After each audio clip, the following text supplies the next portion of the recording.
To weave in the ends of our finished crochet piece, we're going to need scissors, a tapestry needle, and a tapestry needle basically is kind of a bigger needle. It has a blunt end, so you don't have to worry about poking through your yarn or splitting your yarn, and it has this nice big eye to allow our bulky yarn to pass through.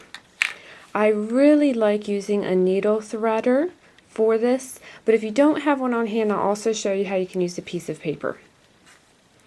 In order to use the needle threader, you basically take your tapestry needle, you're going to take the needle threader, and I don't know if you can notice how it has like this diamond wire shape to the end. And we're going to put that through the eye of the needle. You then take the yarn and you put it through the wire threader, like that.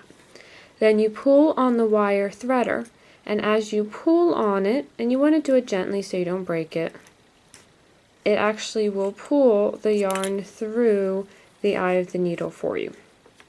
We're then going to go over to our project, and we're going to weave the end in. And there's different ways you can weave it in. The way I'm just going to do it on this particular one is I'm going to just go in and out of my crochet stitches here.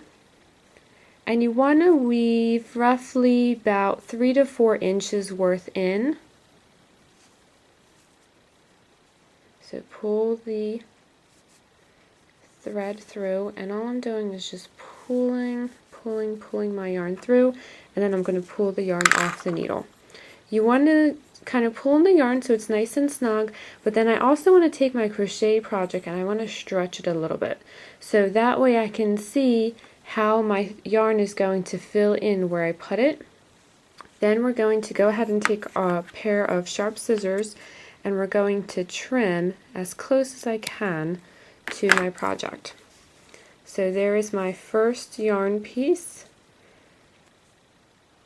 threaded through. Now the other side, I'm going to show you how to use the piece of paper. I always like to clip the end so I have a nice fresh piece to work with. If it starts getting really ratty, then it's kind of hard to do. You're going to take a piece of paper, it doesn't really matter what kind, just can be a regular piece of paper, and we're going to cut off a small piece, and you need to make sure that at least one length of it is smaller than the eye of the needle so that it can go through. You're then going to take the piece of paper and you're going to fold it in half, so that way there's a crease in it.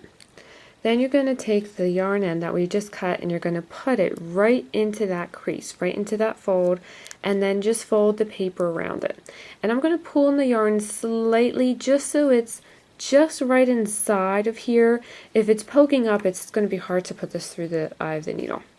We're then going to take our needle and we're going to take the piece of paper and we're just going to put it through and grab on the other side and pull. And it automatically pulls your yarn through.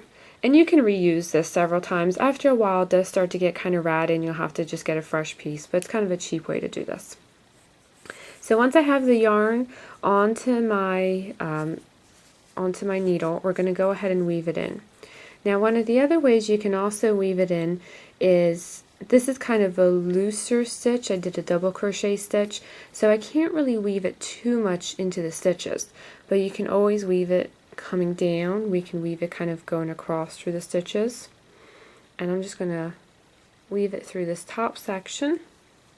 And what I'm going to do is follow the stitching that I have here. So all I'm doing is just kind of wrapping my needle around my stitching up top, and once I get roughly about 2 to 3 inches in, then I'm going to go ahead and pull on my needle,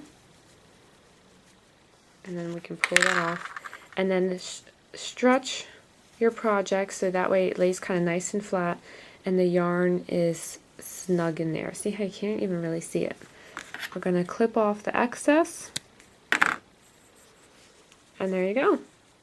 We have a finished project all completed.